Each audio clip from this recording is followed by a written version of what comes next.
Pessoal, boa noite a todos. Vamos começar aqui a nossa palestra. Hoje o nosso convidado é o professor Hubert. Está aqui fazendo essa palestra, está sendo organizada pelo Instituto Conservador de Brasília. O Instituto Conservador de Brasília é um instituto recém-criado, não sei se vocês já ouviram alguma coisa sobre ele ou já viram no Facebook, mas nós estamos formando a partir de agora, né, Paulo? E temos diversos projetos que estão sendo planejados já para 2016 com relação justamente ao pensamento conservador. E não foge do tema, né? A gente vai falar hoje sobre o socialismo, é um tema que o professor trouxe para a gente, gentilmente, e é um tema, digamos, caro para mim também, primeiro porque Tolkien foi o autor que me introduziu na literatura, que fez tomar gosto pela literatura, né? Antigamente, a gente, né, quando está ali no ensino médio, só lê aqueles livros obrigatórios. E quem leu Vidas Secas sabe do que eu estou falando, né? Tanto que é legal, né, ler esses livros. Mas Tolkien eu guardo com uma satisfação na memória, porque eu pude, ali no ensino médio, já ler essa literatura de altíssima qualidade e tomar gosto justamente pela escrita literária. E também é importante falar essa relação com o socialismo, porque no Brasil muitas vezes só se fala sobre a propaganda socialista, mas não se fala um pouco mais além, sobre consequências reais de um socialismo real. E até é interessante a gente recorrer um pouco à literatura para falar sobre esse socialismo. Vou passar então a palavra para o professor, após a exposição... Oi? Só pedir a gentileza de anotar o seu nome, telefone e e-mail, para que nós possamos entrar em contato nas realizações futuras do nosso Instituto Conservador. Ele não se apresentou, ele é o Albert, presidente do Instituto, e eu sou o Paulo Fernando, vice. A gente pode conversar mais no final, estamos à disposição. O professor vai fazer uma exposição de 50 minutos e nós, no final, vamos abrir espaço para as perguntas. Aí a gente vai, quem quiser levantar a mão, a gente vai fazer a sequência, tá ok? Professor, por favor. Obrigado. Bom, gente, é um prazer tê-los aqui. É um prazer falar do Tolkien, é muito gratificante falar desse tema que é tão importante para mim também. Bom, agradeço ao Instituto Conservador de Brasília também pela oportunidade. Bom, o Tolkien, veja só, quando ele escreveu O Senhor dos Anéis, e ainda não era um autor mundialmente famoso, quando ele começou a ficar um pouco famoso na própria Inglaterra, antes de ter uma fama mundial, os ingleses começaram a fazer uma certa interpretação do Senhor dos Anéis, dizendo que ele era um livro de denúncia do nazismo, denúncia do stalinismo, e o Tolkien ficou pé da vida, né? Ele não queria que o livro dele fosse uma espécie de panfleto anticomunista ou antinazista, ou alguma coisa nesse sentido. Ele mesmo fala que, por exemplo, veja só, uma coisa é você se inspirar, outra coisa é você fazer alegoria, e é isso que ele não queria, tá? Ou seja, ele não queria fazer uma alegoria anticomunista, antinazista. Por quê? Porque, veja só, O Senhor dos Anéis, se O Senhor dos Anéis fosse uma alegoria antinazista ou anticomunista, ele seria um livro que valeria lá para 10, 20, 30 anos e depois todo mundo esqueceria. E, no entanto, já tem quase 70 anos que o livro foi escrito e continua aí no top de linha aí de vendas aí de qualquer livraria do mundo. Por quê? Porque está falando de coisas que são universais, que não são encarnadas só em um nível histórico em particular, né? E está falando de toda e qualquer situação humana possível que pode acontecer no século XX, no século XXI, no século XXII, assim por diante. Ou seja, ele está falando de coisas que são imperecíveis, que não passam, né? Todos os grandes escritores que eu estudei têm mais ou menos a mesma visão. Dostoiévski, por exemplo, quando ele se inspirou em várias pessoas reais para escrever os seus livros. E quando os russos dizem, esse personagem aqui é fulano de tal, ele ficava pé da vida também. Eu me inspirei em fulano de tal, mas ele não é fulano de tal. Porque se fosse só fulano de tal, o livro do Dostoiévski serviria só para aquele contexto russo do século XIX e ninguém leria mais o Dostoiévski no século XX, a não ser se você tivesse alguma curiosidade sobre a Rússia do século XIX. Ou seja, ele pode até se inspirar em alguém em particular, mas ele se inspira para tentar ver o que de universal tem naquela situação. tá? Ou seja, aquilo que pode acontecer com qualquer homem, com qualquer lugar do mundo, né? Em qualquer época, e é isso que é a visão do Tolkien. Né? Ele odiava que ele estivesse fazendo alegoria disso ou daquilo. Bom, mas aí vem a seguinte pergunta. Mordor é realmente o socialismo? Nas cartas aqui que ele coloca, olha o que ele diz aqui numa carta que ele endereçou a uma leitora dele. Ele diz assim, ó: aqui em Mordor governa a personificação do poder satânico, Sauron, interpretado talvez do mesmo modo parcial, como Stalin. Né? É a pergunta que a leitora coloca. Né? E olha o que ele responde. Não há talvez sobre isso. Repudio totalmente qualquer interpretação, o que me enfurece. A situação foi concebida muito antes da Revolução Russa. Tal alegoria é completamente estranha ao meu pensamento. Né? Então, ele não quer identificação do Senhor dos Anéis com nenhuma ideologia política, mas é impossível. Ele depois mesmo fala assim, é óbvio que dá para você fazer interpretação de tirania, de qualquer tipo de tirania possível, porque está falando de poder, está falando de luta pela liberdade, né? Mas o que ele não quer é que se localize o pensamento dele em um tempo, determinado tempo, em um lugar do espaço, né? Porque isso acabaria empobrecendo a visão que ele tem do homem, que segundo a visão do Tolkien, é uma visão tradicional que vale para qualquer época. Ou seja, o Senhor dos Anéis está falando da natureza humana, como ela pode se encarnar no século XVIII, XIX, XX e assim por diante. Não é alguma coisa que se coloca em um determinado momento. Né? Em segundo lugar, o que ele acha do socialismo? Ele se expressou singularmente, publicamente, sobre a questão do socialismo.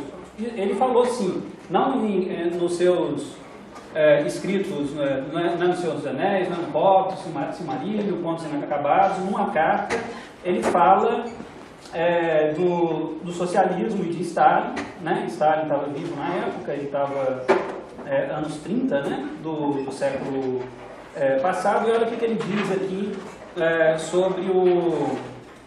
literalmente sobre o socialismo. Aqui na página 110 de umas cartas, das suas cartas, ele fala de coisas malignas que existem e eu vou falar exatamente sobre isso aqui na palestra. Contra o que Tolkien estava lutando? Contra o quê?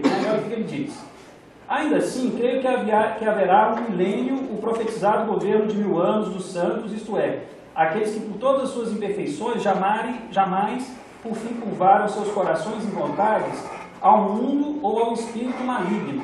E o que é um espírito maligno segundo ele? Mecanismo, materialismo científico, socialismo em cada uma de suas facções, agora em guerra.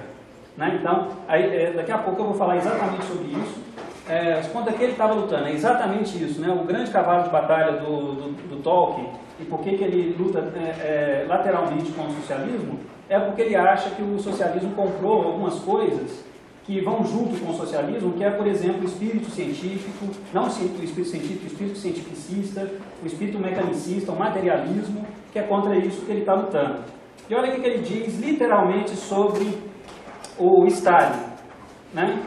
Ele está falando aqui para o filho dele, é uma carta endereçada ao filho, ele diz assim: embora eu deva admitir que tenho um tipo de sorriso doentio e quase rolei no chão e já não mais me interessavam as boas maneiras, quando ouvi sobre aquele velho assassino sedento de sangue do Joseph Stalin convidar todas as nações a se juntarem a uma família feliz de pessoas dedicadas à abolição da tirania e da intolerância. Né? Então ele tem algumas tiradas assim, anti-stalinistas que são bem contundentes. Né?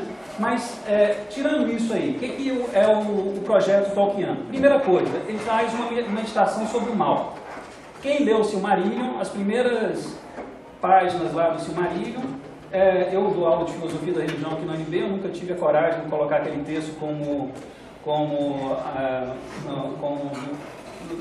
parte do currículo, mas ali é perfeito, né? Ali dá para você fazer uma aula só sobre a questão do mal, usando o Silmarillion, né? O que é o mal ali, segundo Tolkien?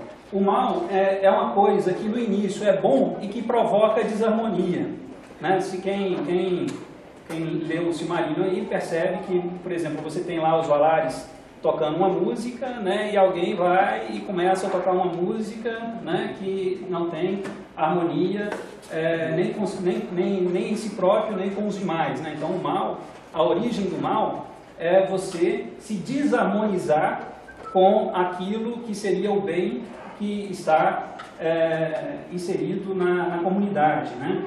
Então é mais ou menos por aí que ele vai falar. E aí, em que realmente ele luta? E aí são 3 coisas que eu percebo que o Tolkien está em luta em toda a sua carreira. A primeira delas é o racionalismo. Ele acha que a concepção de homem que vem lá do iluminismo é completamente falsa.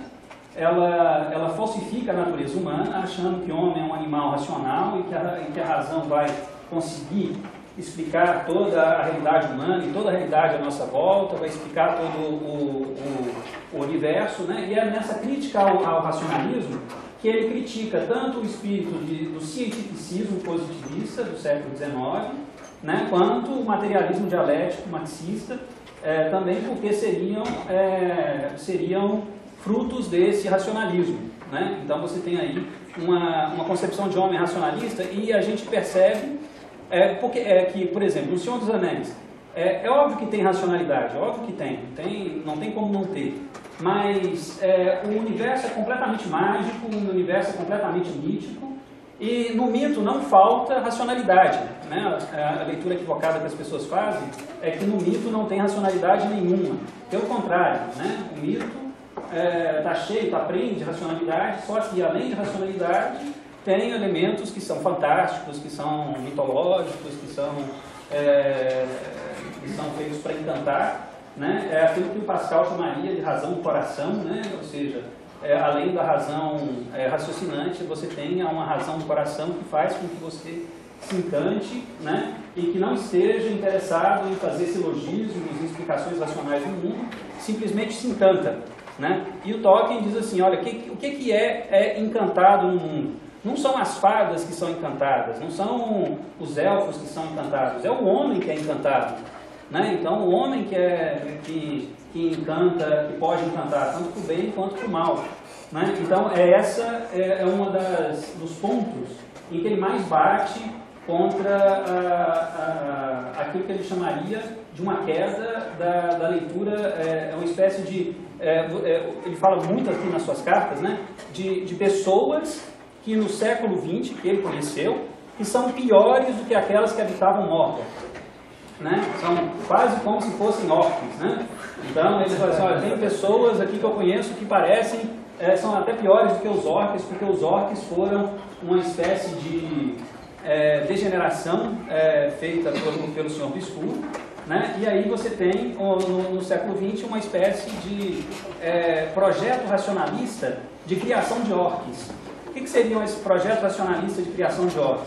Você faz uma leitura completamente abstrata da natureza humana, que não tem correspondência nenhuma com a realidade humana, tal qual ela é dada, né? E força as pessoas a seguirem aquilo, né? E força tanto, quem já leu os escritos do Tolkien, sabe que os orcs não foram criados, né, pelos Valares,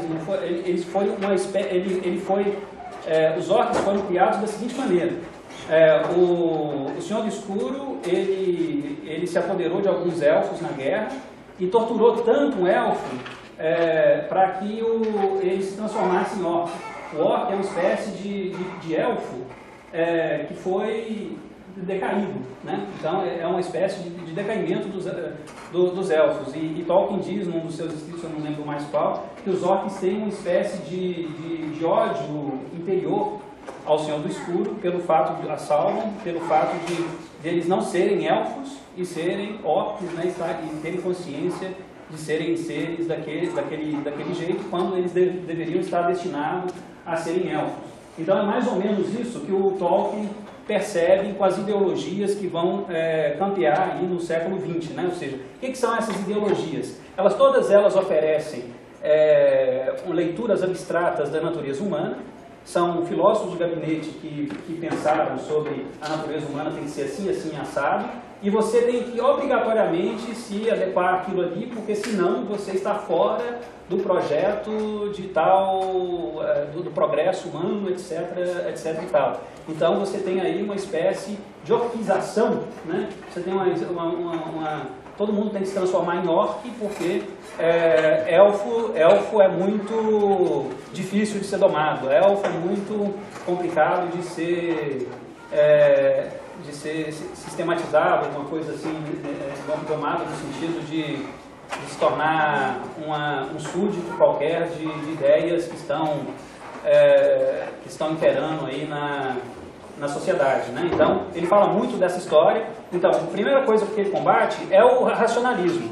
E ele estava certíssimo, né? O século mais racional que existiu, qual é o livro mais vendido no mundo depois da Bíblia? Né? O Senhor dos Anéis, né? Ou seja, as pessoas estão querendo, se as pessoas quisessem racionalidade, buscariam outro tipo de literatura e não o Senhor dos Anéis, né?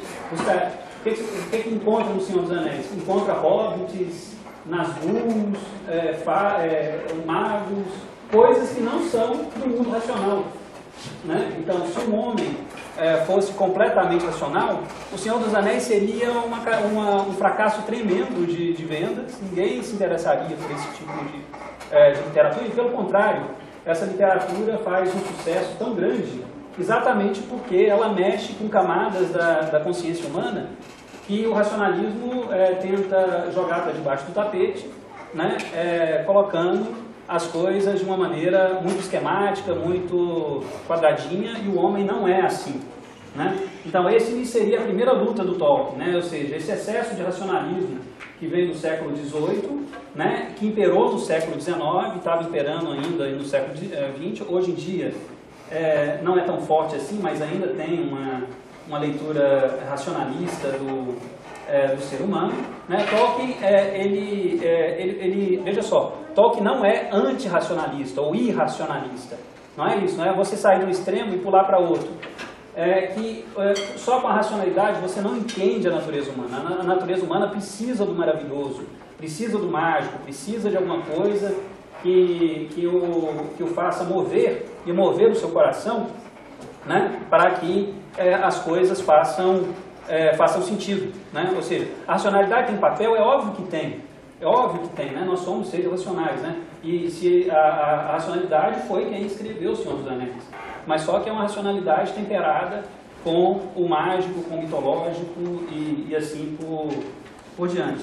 O segundo, que deriva desse racionalismo também, é o mundo tecnológico, e Tolkien tem um verdadeiro pavor de tecnologia, né? Tecnologia não no sentido de, por exemplo, não é que ele se recusava a andar de carro, não é isso, né? O que ele fala, por exemplo, quando ele vai comentar aquela cena que a gente vai ver aqui na Granja Velha, né? A Granja Velha lá do condado, que tinha uma espécie de galpão para processar os cereais, né? Veja só, quando estava na mão dos hobbits, aquilo ali era uma espécie de tecnologia tradicional da época, sem motores, sem nenhum tipo de eletricidade, eu falo tecnologia tradicional que qualquer povo poderia ter, né? Então, Tolkien diria o seguinte, ele diz aqui numa das suas cartas, os hobbits, na maneira como ele o pensa, eles poderiam pensar em construir moinhos movidos a água, né? Que fossem mais eficientes, mas jamais pensariam em fazer aquilo que o Saruman fez com a Granja Velha, né? Ele colocou lá as coisas que acontecem nesse capítulo, né? que é o que eu vou comentar aqui. Todos eles têm uma feiura incomensurável, né? Tudo que é tecnológico em Tolkien tem uma feiura incomensurável. Então eles tiraram, derrubaram aquele moinho e colocaram um muito maior, né, para processar 10 mil vezes mais grãos e assim produzir muito mais. Então é um pensamento tecnológico, né? Fazer as coisas e com menos esforço e com muito mais rapidez e com mais quantidade para ganhar mais dinheiro e tudo mais nesse sentido. E é isso que Tolkien abomina, né? O pensamento tecnológico para ele falsifica a vida humana, ou seja, um excesso de tecnologia falsifica a vida do homem, porque tira o homem do contato com o real. Né, tira o homem do contato com um trabalho que seria maçante, mas que seria um trabalho propriamente mais humano. Né? Então você teria uma luta aqui contra esse excesso de tecnologia. Onde é que existe tecnologia no Senhor dos Anéis, por exemplo? Só em máquinas de guerra. Né? É sempre para o mal, né? É sempre voltado para o mal que você tem tecnologias. Né? As tecnologias são sempre vistas alguma coisa de maléfico, alguma coisa que produz efeitos ruins, né, e que são deletérios, né, para a natureza humana em todas as suas dimensões. Né? Ou seja, o trabalho humano, o trabalho que vale a pena é aquele trabalho repetitivo, é aquele trabalho que as pessoas fazem, mas que veem que tem alguma coisa sua naquele trabalho. Então é você trabalhar no campo, é você fazer os trabalhos de casa, é você fazer trabalhos que a gente chamaria hoje os trabalhos tradicionais, que o Tolkien tanto elogia, para do outro lado criticar esse excesso de tecnologia. E a terceira luta dele, que eu só fui perceber com muito cuidado, é uma luta que eu, a princípio, também demorei a perceber, que que está prenhe de todo o pensamento ideológico. Todas as ideologias que vingaram no século XIX e XX estão cheias dessa coisa que eu vou falar aqui agora, que é contra o pensamento evolutivo. Tá? Veja só, nem Tolkien nem eu somos contra a evolução no sentido darwinista, no sentido da evolução biológica. O grande problema com a evolução não é em biologia. Por que não é? Porque isso aí é uma tese científica. Tolkien não era biólogo, não estava interessado em biologia, não estava interessado em refutar ou concordar com Darwin. Agora, veja só, o que aconteceu não foi... O problema não é o evolucionismo de Darwin. São filósofos do século XIX, que querendo estar compassado com o pensamento científico da sua época, pegam uma ideia que deu certo numa área, evolução biológica é um fato, e aí coloca isso como sendo um elemento central da filosofia, e aquilo tem que estar na filosofia porque está na biologia. Né? Então, se está numa ciência, então logo você pega aquilo de uma ciência e coloca em outras, faz aquilo que a gente chama de transposição analógica. Se a evolução explica bem o processo biológico que aconteceu, logo a evolução também vai explicar a evolução da sociedade, do pensamento humano e assim por diante. Né? E aí é que está o grande problema, e aí que está a grande crítica do Tolkien. Contra Darwin, ele não fala sequer, nem sequer menciona Darwin uma vez, né, nas suas cartas ou alguma coisa assim, mas ele critica muito esse pensamento evolucionista. Em que sentido? Porque, veja só, como é que a gente pode dizer que Platão é mais primitivo do que Wittgenstein? Não dá para você falar uma asneira dessa, percebe? Ou seja, não é porque Platão viveu há 2.500 anos atrás que ele é mais primitivo ou pensa pior do que Wittgenstein ou Heidegger ou qualquer outro pensador do século XX ou do século XXI. Isso não se verifica, percebe? Ou seja, uma televisão de 1970, né, feita em 1970, né, ou 60, sei lá, precisava de esquentar para poder funcionar.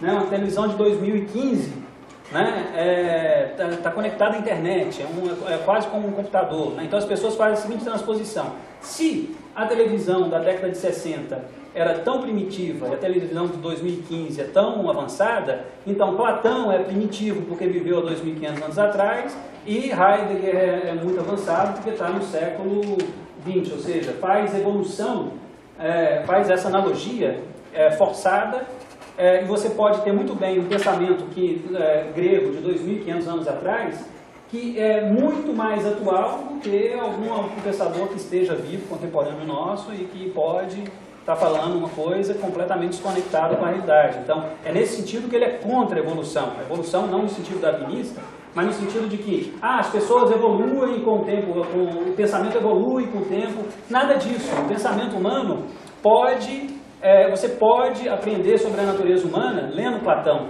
Você pode aprender com a natureza humana lendo Agostinho. Você pode aprender reflexões sobre a sociedade lendo Hobbes ou alguma coisa, algum autor do passado que você esteja lendo, né? Ou seja, as coisas do passado não são abrogadas por uma coisa atual só porque só porque o tempo passou, né? Só porque o tempo passou, então o homem evoluiu no seu pensamento, não evoluiu, né? Então essas coisas não acontecem, não acontece essa evolução, né? Ou seja, tanto é que as coisas tem algumas coisas que são permanentes na natureza humana que homens do século XX se reconhecem em uma briga entre elfos, hobbits, né, com orques e as coisas que estão uma linguagem própria de mitologias, né? As pessoas se reconhecem nessa luta, né? Ou seja, a evolução não é uma coisa que deve conduzir o nosso pensamento, e todas as ideologias que surgiram do século XIX, né, a partir do iluminismo, no século XVIII, principalmente no século XIX, todas elas estão prenhes de evolucionismo, né?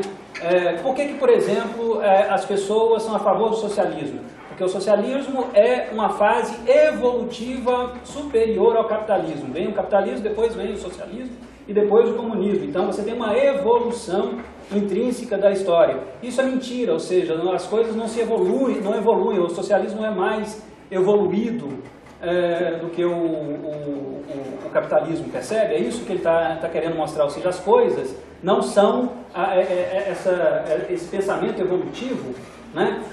Quando transposto de uma ciência para outra, você dá um salto indevido e deforma a leitura da realidade, fazendo com que as coisas não se encaixem, e as pessoas ficam lutando por progresso que não existem. Nós vamos criar uma sociedade mais progressista. Como é que a gente vai criar uma sociedade mais progressista? Através de evolução. A gente vai evoluir de tal ponto para outro ponto. E a gente percebe que as questões que são colocadas pelo homem do século XXI são as mesmas questões do homem do século de Platão, de Aristóteles, de Agostinho. Ou seja, as pessoas querem o quê? Querem ser felizes, né?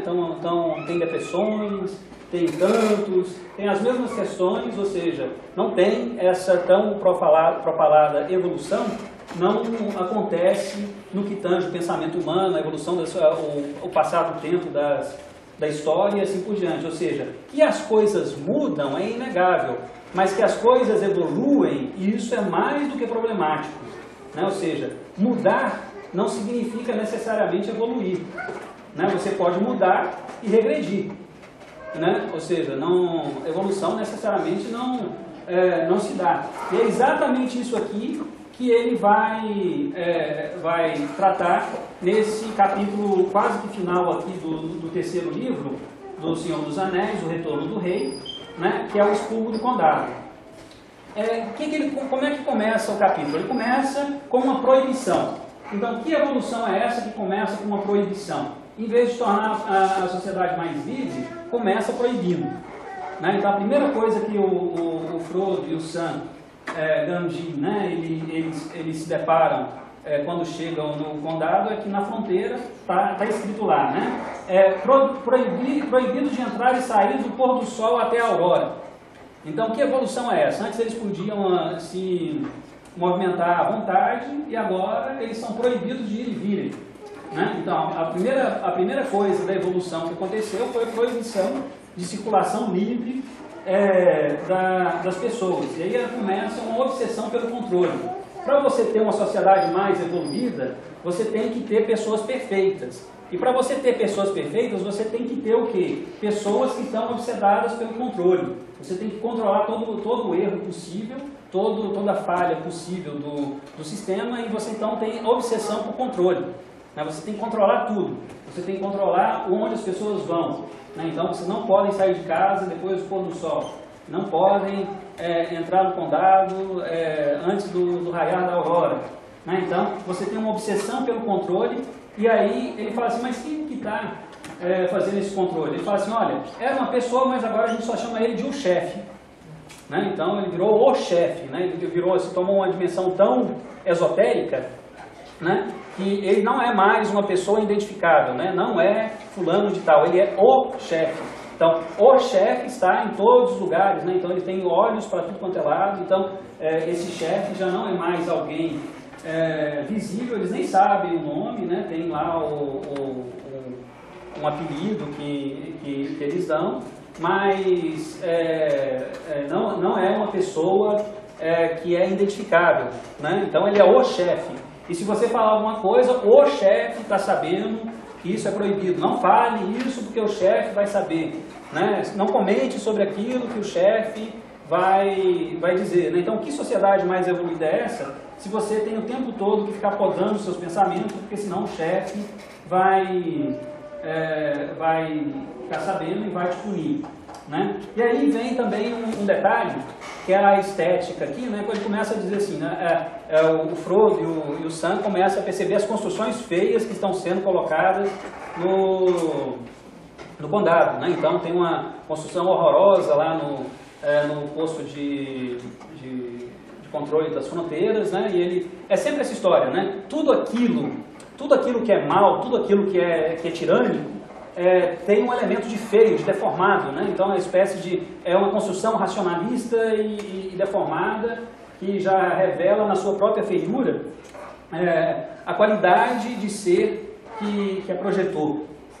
Né? Então ele fala lá de um posto de controle horroroso, uma construção horrorosa. E aí os hobbits que estão chegando, o Frodo e o Sam, estão apalermados com tudo aquilo que está acontecendo, e aí na conversa começa a frase mais ouvida é a seguinte: isso não é permitido, isso não é permitido, isso não é permitido.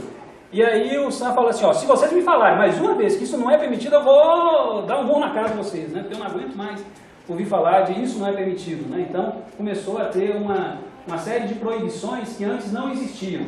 Por quê? Porque a sociedade evoluiu, né? Ou seja, se uma sociedade que evolui, né, não vai proibir uma série de coisas, porque são imperfeições que têm que ser combatidas, né? Então isso não é permitido, isso não é permitido, isso não é permitido, isso não é permitido. Então você começa a proibir uma série de coisas que antes eram naturais. E aí o que acontece? O Frodo fica tão irritado, tinha um quadro de regras lá no posto policial, que a primeira coisa que ele faz é derrubar o quadro de regras e quebrar o quadro de regras. Né, e fala assim, isso aqui não existe, isso aqui é uma palhaçada, e quebra o quadro de regras que está lá nesse posto de controle de fronteira. E aí começa a falar assim, olha, eu não estou interessado mais em saber o que é permitido, o que não é permitido, eu simplesmente quero um lugar para dormir. Ele pergunta assim, olha, tem alguma coisa para comer? Não tem. Né? Então, pelo menos eu vou um lugar aqui para me dormir. Né? Porque eu já dormi em lugares muito piores do que esse lugar horroroso que está aqui. E aí ele começa a falar assim, bom, tem comida? Não tem. Por quê? Porque a cota já foi ultrapassada no dia de hoje, né? Já chegamos no nível da cota. Bom, se não tem comida, tem erva de fumo? A gente pode falar, não tem também erva de fumo, porque também não tem mais erva de fumo aqui no condado. Não é permitido mais você usar erva de fumo. Então, tem o que mais que ele... tem cerveja? Não tem mais cerveja. Então, o que tem aqui? Não tem mais nada, não tem cerveja, não tem erva de fumo, não tem comida. O que aconteceu? Teve uma quebra de safra, o que aconteceu? Não, a safra foi excelente, foi ótima. Né? Mas chegam as pessoas aqui do chefe, né? E pegam todas as coisas, e para distribuir melhor, né? Pegam toda a produção e para distribuir melhor. Aí o papel do racionalismo é vamos distribuir melhor. Aí falta para todo mundo, né? Falta para todo mundo. Não tem mais erva de fumo, não tem mais cerveja, né? Não porque não foi produzido, é porque alguém pega para distribuir e não distribui depois, só distribui para aqueles. Quando eles falam da erva de fumo, ele fala assim: erva de fumo tem, mas para aqueles que são do grupo do chefe, né? E a gente viu o carregamento sendo levado de fumo para não sei aonde, né? Então cerveja tem, mas para quem é do grupo aí do chefe, né? Então você coleta para melhor distribuir. Aí é o papel do racionalismo, né? Então vamos fazer o seguinte: uma sociedade evoluída vai racionalizar os bens que tem na sua sociedade, e aí alguém vai distribuir em conformidade com a necessidade de todo mundo. Então, você faz um confiscamento de tudo aquilo que existe e depois simplesmente não entrega nada, você só entrega aquilo que é cota do dia, né? Então, um racionalismo que não funciona pelo fato de que o querer humano não é racional. O fato de, por exemplo, se eu quero beber 5 garrafas de cerveja, isso não significa que eu tenha um desejo racional por cerveja. É um desejo, não é racional. É um desejo, ou seja, o desejo que eu tenho de tomar a cerveja não é algo que é passível de só racionalização. Vem questão de gosto, vem questão de prazer, vem outras coisas que não é simplesmente você racionalizar, olha, cada hop vai ter a cota de tantas cervejas por dia, né? E se eu quiser tomar mais cerveja ou se eu não quiser tomar cerveja nenhuma, né? Então as coisas não são racionalizáveis. Por quê? Porque o desejo humano não é tão racionalizável assim. O desejo humano não vem à tona por cotas, né? Ou seja, por cupons de racionamento, né? O desejo humano, se a pessoa quer fumar, o desejo de fumar não tem que ser racionalizado. O desejo de tomar cerveja não tem que ser racionalizado. O desejo de comer não tem que ser racionalizado. É racionalizado no sentido de que você não vai ficar cumprindo cotas de alguém que vai dizer assim, ó, isso aqui que é racional. A cota que você vai usar para o bom comer, o bom beber e o bom se divertir, é óbvio que a razão tem o seu papel para indicar, olha, é mais ou menos aqui o limite, né? Mas esse mais ou menos aqui o limite se dá por uma cota que é pessoal, intransferível, que ninguém pode me dizer o que é o certo e o errado, a não ser eu mesmo, né? Então, essa lista de regras começa a fazer uma série de males, né? E fazendo com que a sociedade acabe, em vez de circulando melhor os bens que existem nela, acabam fazendo com que uma pobreza, uma miséria se instaurem naquilo que está sendo colocado, né? Bom, e assim que raia o dia, o chefe já sabia que eles estavam lá, que já tinha espiões sabendo que eles tinham voltado pro condado, né? E aí eles voltam lá para a vila deles, e tem o que eles chamam de rufiões. Os rufiões são os representantes, são os guardas lá do Saruman, que estão velando pela ordem do lugar. E quando eles veem esses hobbits novos lá, com roupas diferentes, com armas, né, que chegaram de fora do condado, ele diz assim, olha, eles começam a ter uma discussão e um dos rufiões chega pro Frodo e fala assim, está na hora desse lugar despertar e a gente vai colocar as coisas nos seus devidos lugares, né? Então, está na hora desse lugar despertar, né? Ou seja, tem que evoluir, né? E as coisas têm que estar nos seus devidos lugares. Aí que está o problema. As coisas já estavam nos seus devidos lugares antes deles chegarem, percebe?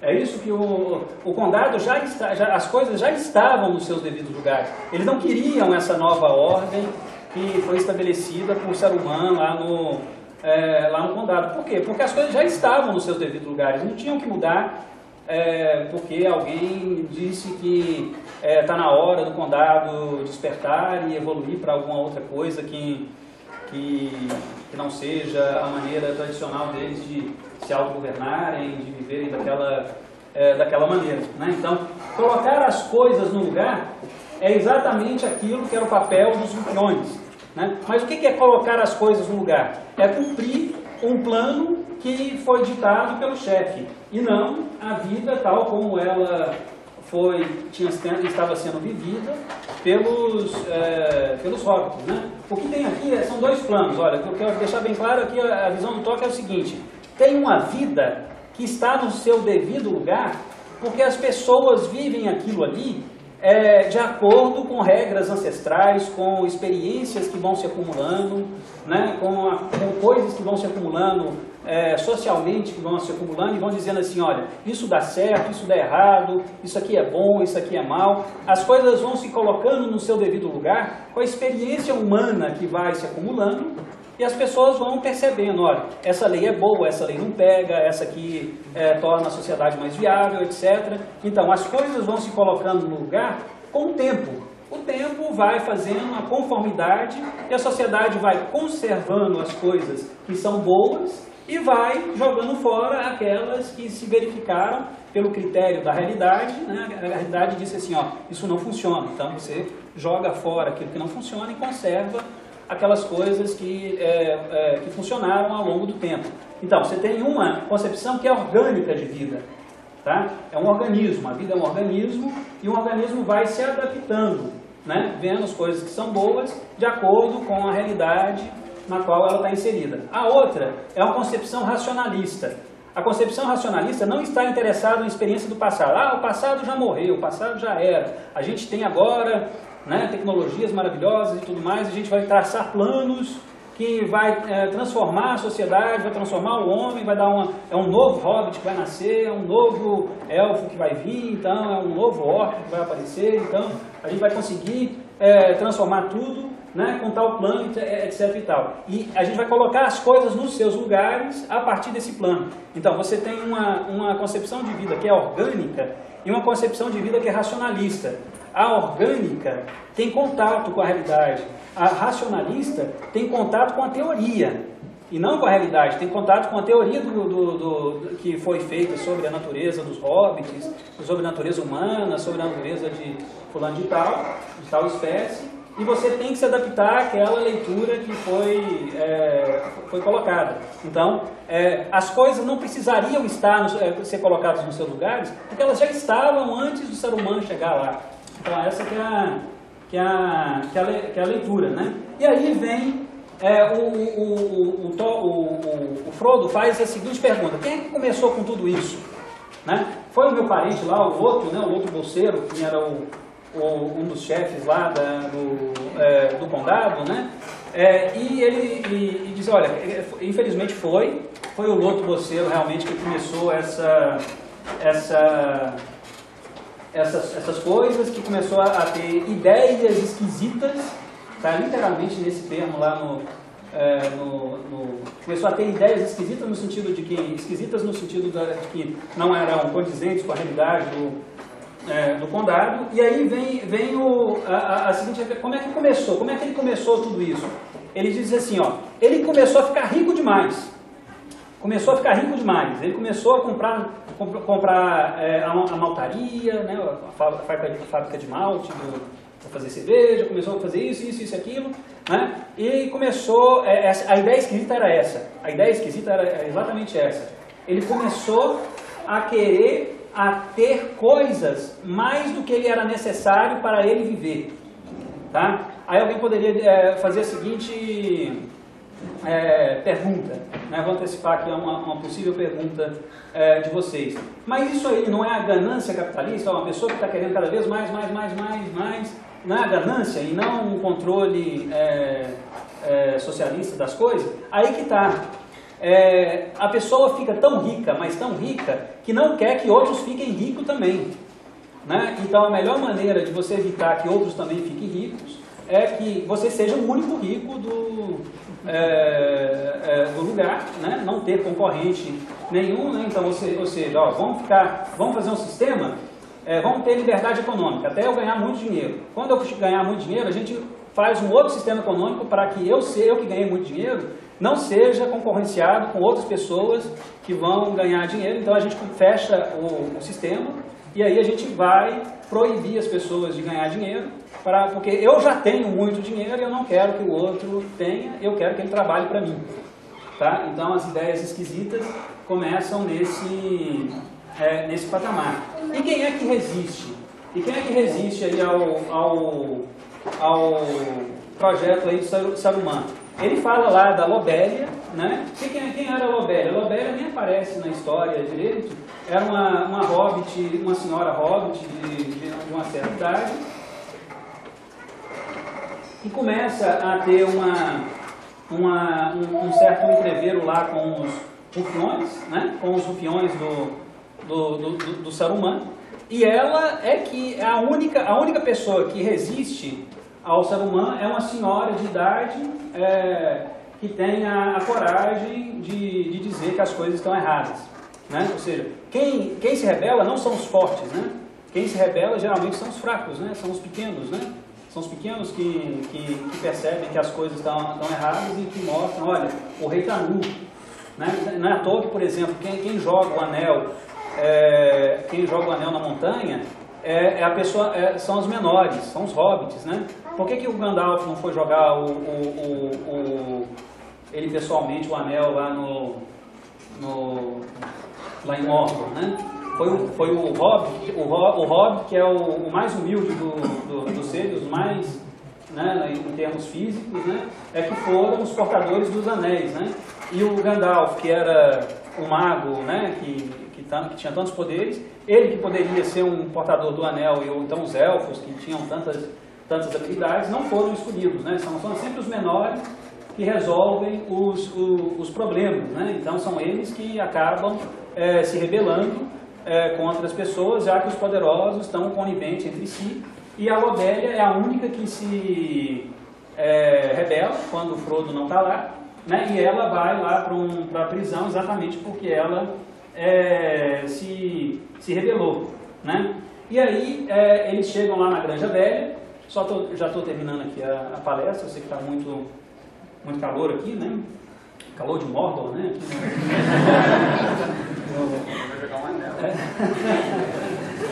Bom, então eles chegam lá na Granja Velha e ficam embasbacados com o que vê. Primeiro, cortaram a árvore da festa, né? Onde o Bilbo tinha feito o discurso de despedida dele do condado, estão lembrados? Lá do primeiro livro, né? Em que ele vai se despedir de todo mundo, né? Ele desaparece na frente de todo mundo, ele faz esse discurso de onde baixa uma árvore, e a primeira providência do Saruman é cortar a árvore da festa. Por quê? Aí que está o que tem essa árvore que fica aqui? Ela não tem uma função racional a desempenhar ali. Então corta ela. Percebe? Ou seja, é sempre essa história do planejamento racional que vai melhorar tudo e que no final das contas tira coisas que têm um significado importantíssimo. Ou seja, a árvore não tinha um porquê, mas tinha um porquê mais importante de todos. Era a árvore que as pessoas gostavam de ver, né? Ela estava ali, né? Então a função dela não era ganhar dinheiro, não era de poder, era de estar ali, né? Era de estar ali embelezando a paisagem, as pessoas gostavam de ver. Ou seja, era uma coisa gratuita que foi cortada por um pensamento de sistematização racional das coisas, né? Então, você tem lá a primeira coisa que eles veem, cortar a árvore da festa. E depois substituíram a Granja Velha por uma muito mais moderna, muito mais potente, e aí toda a farsa é descoberta quando o Saruman se rebela, e ele diz assim, o mal se paga com o mal, vocês me destruíram, eu vim aqui para o condado para destruir vocês, né? Eu vim aqui ser o chefe de vocês exatamente para destruir. O mal está feito, vai demorar muita coisa, muito tempo para vocês consertarem todo esse mal que foi feito aqui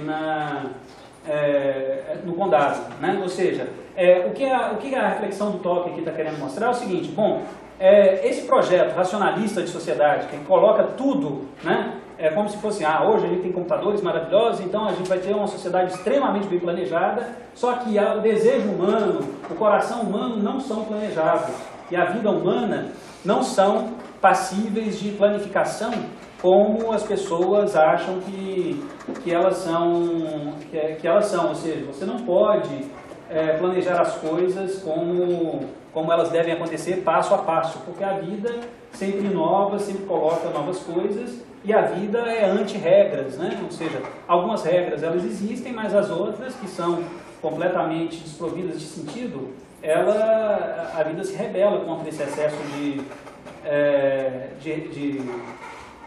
regras, né? Ou seja,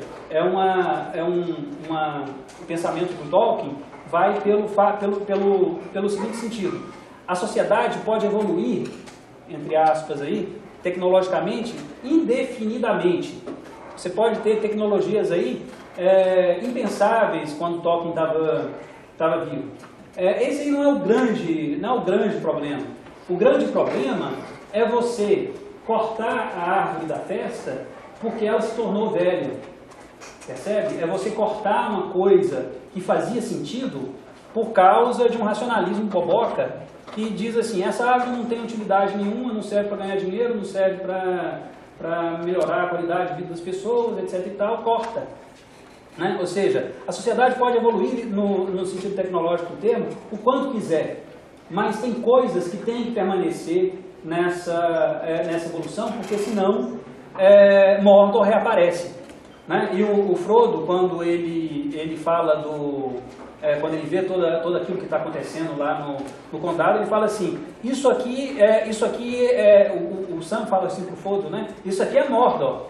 E o Frodo diz assim: não é Mordor, é pior do que Mordor, porque é o nosso condado.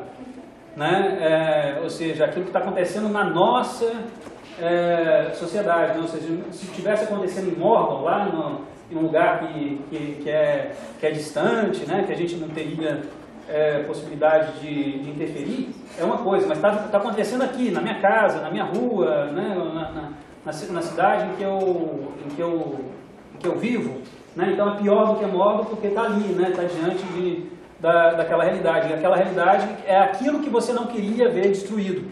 Né? Ou seja, você pode muito bem conciliar algum tipo de evolução no sentido tecnológico do termo, desde que outras coisas não sejam esquecidas, desde que outras coisas, alguns princípios, não sejam abrogados simplesmente porque são considerados velharias, coisas do passado, coisas que não têm mais sentido nenhum. Né? Então, esse que é o pensamento. Né? Eu vou parar por aqui, porque eu também vou dar um tempo aqui para as perguntas. Né? Eu agradeço a atenção de vocês, eu abro então o espaço aqui para as perguntas. Né?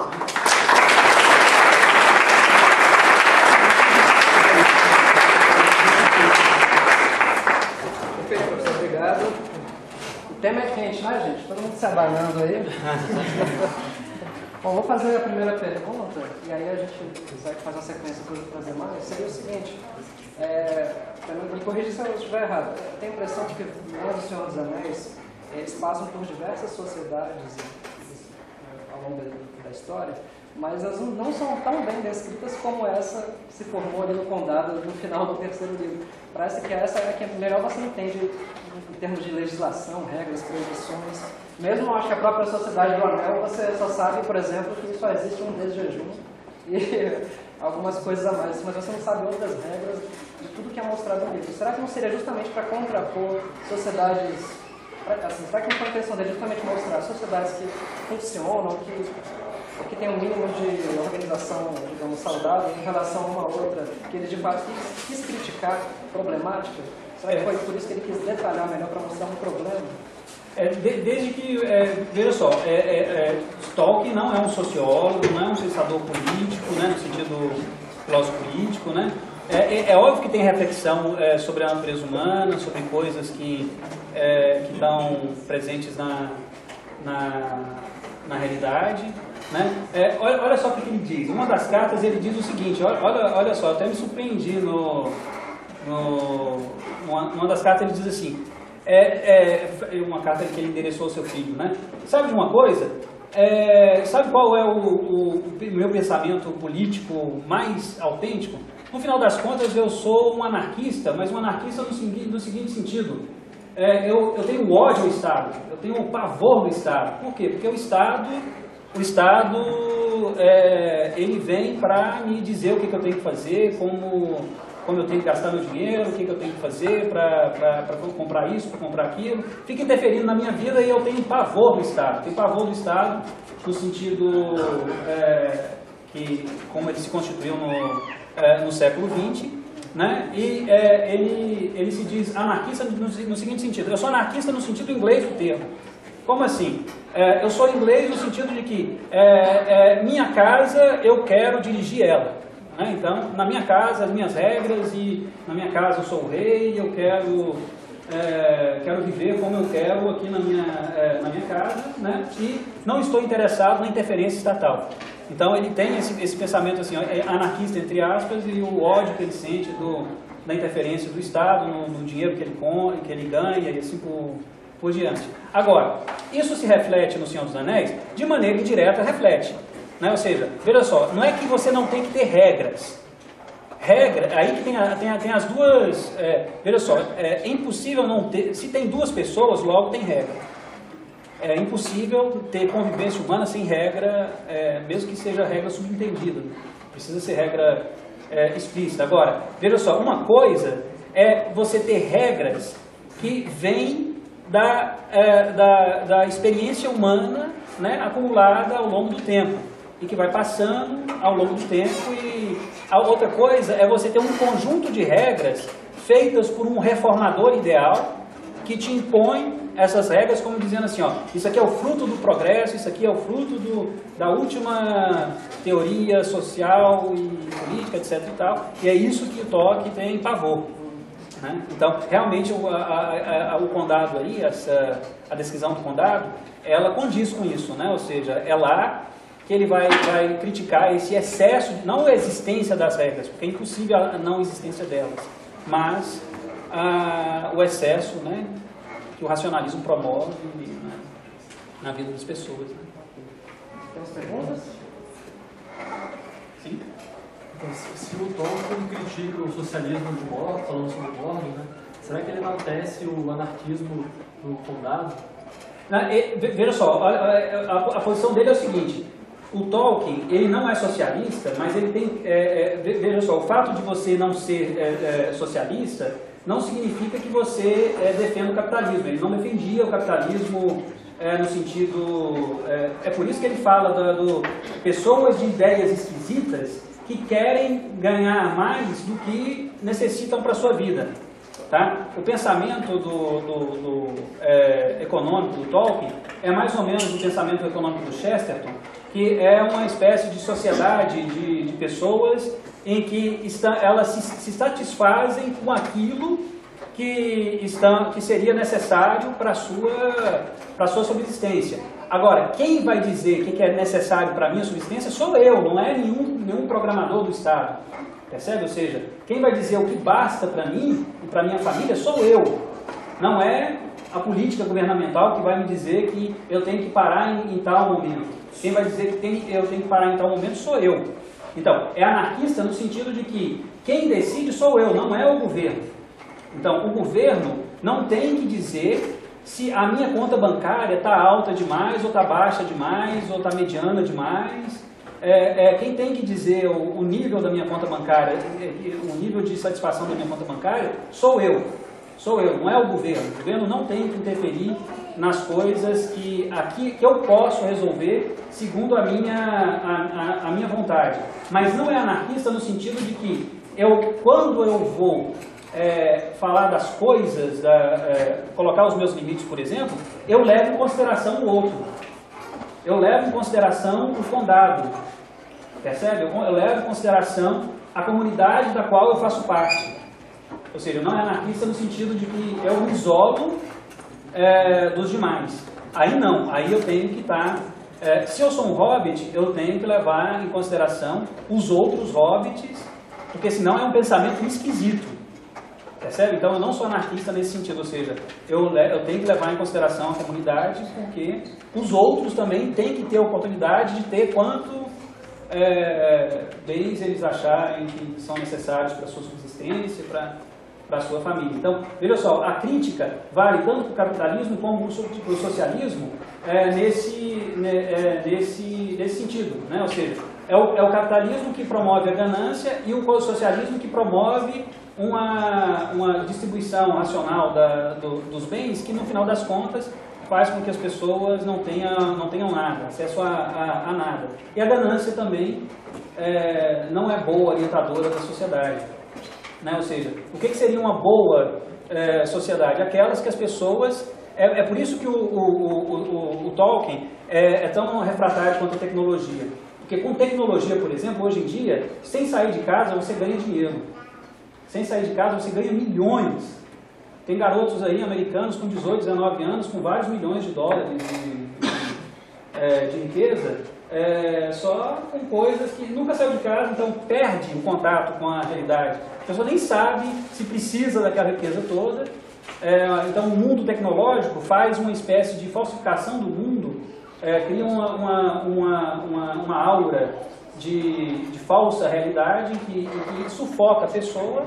E ela perdendo o contato com a realidade, ela acha que precisa trabalhar mais para ter mais, e acaba se perdendo nesse complexo. Né? Então, a crítica dele ao socialismo é ao dirigismo e que o Estado sabe melhor do que você o que você tem que fazer com o que você ganhou, com a sua vida, os seus desejos e tudo mais. Isso aí, ele é completamente refratário, né?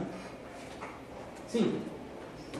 Professor, quanto à influência de um fundamento cristão na crítica do Tolkien, pelo fato de ele ser influenciado, como o senhor próprio falou, pelo Chesterton e também pela Sociedade dos Inklings, né, que tinha C.S. Lewis, por exemplo, também, quais seriam os fundamentos e os pressupostos que ele leva para isso? Todo, né? É aí que está a influência do Tolkien, está toda ela nesse sentido, né? Ou seja, o que deve orientar a vida, tanto pessoal quanto econômica, por exemplo, o exercício das virtudes, como, por exemplo, temperança. Nem de mais nem de menos. Nem de mais nem de menos não serve só para não tomar água de mais ou tomar água de menos. Mas não ser rico de mais nem ser rico de menos.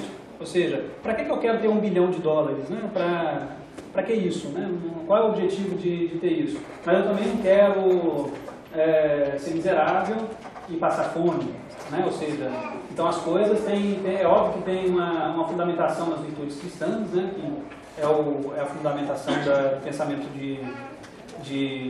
do Tolkien, né? É muito baseado no pensamento lá do Chesterton Belloc, de pequenas comunidades, de pequenas...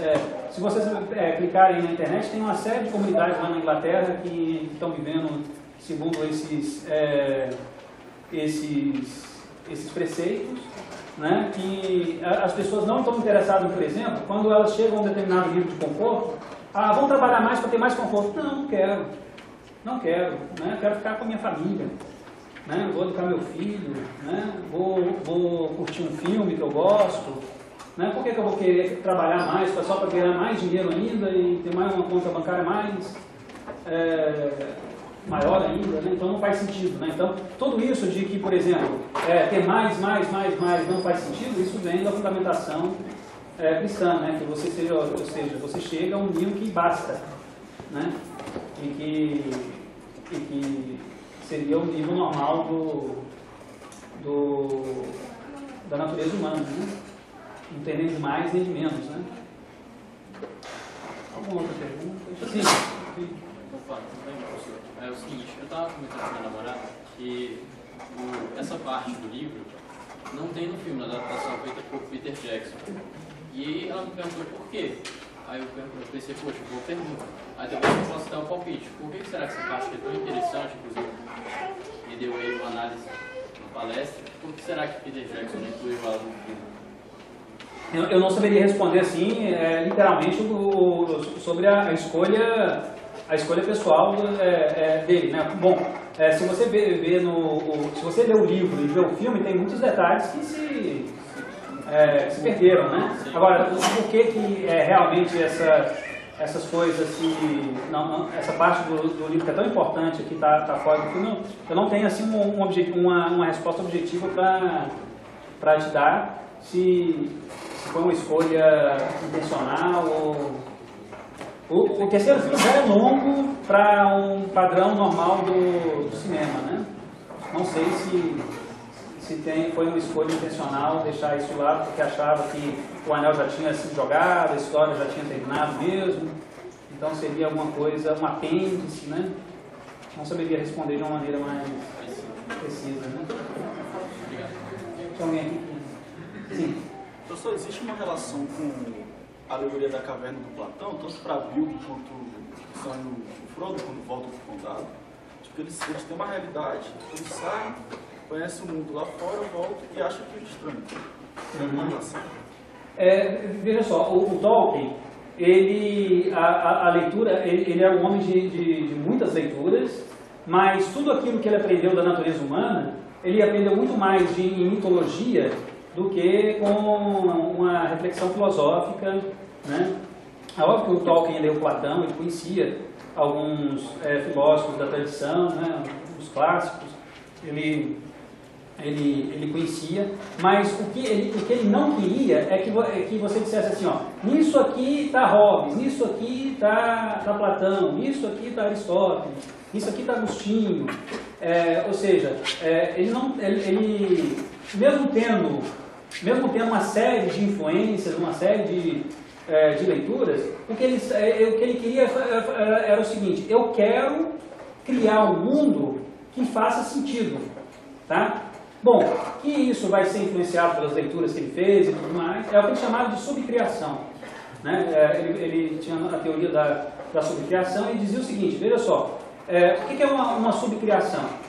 Criação só Deus, porque só Deus pode criar, o homem pode subcriar, pegar coisas que já existem e criar com aquilo que já está disponível aí no mundo. Então, o que é um mundo, uma subcriação? É você fazer um mundo que não existe no sentido real do termo, mas que as pessoas se envolvem tanto porque aquilo ali era possível de ter existido.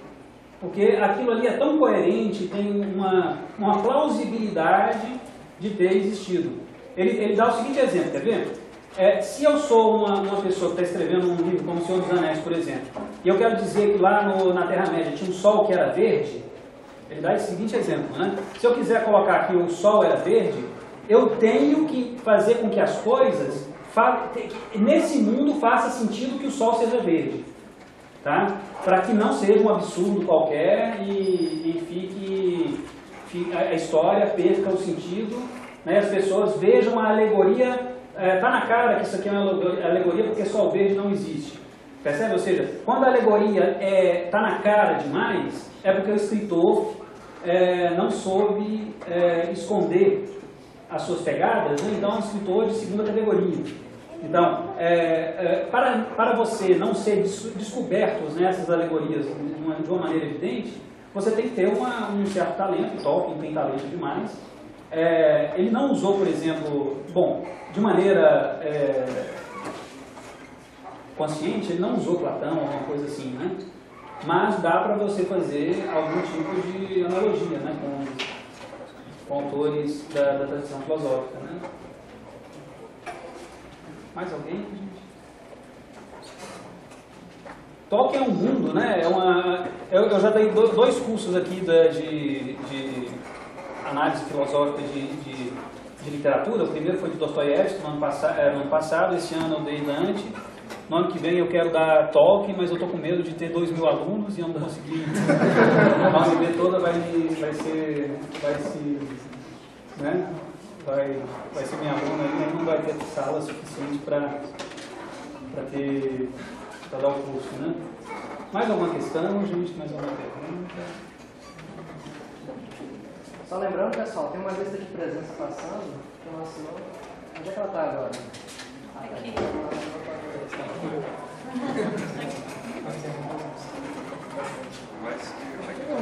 Bom, gente, eu agradeço a presença de vocês, eu agradeço aí a atenção que todo mundo me deu aí nesse finalzinho de ano, né? É difícil ter alguma atenção no final do semestre, né? Muito obrigado. Obrigado, professor.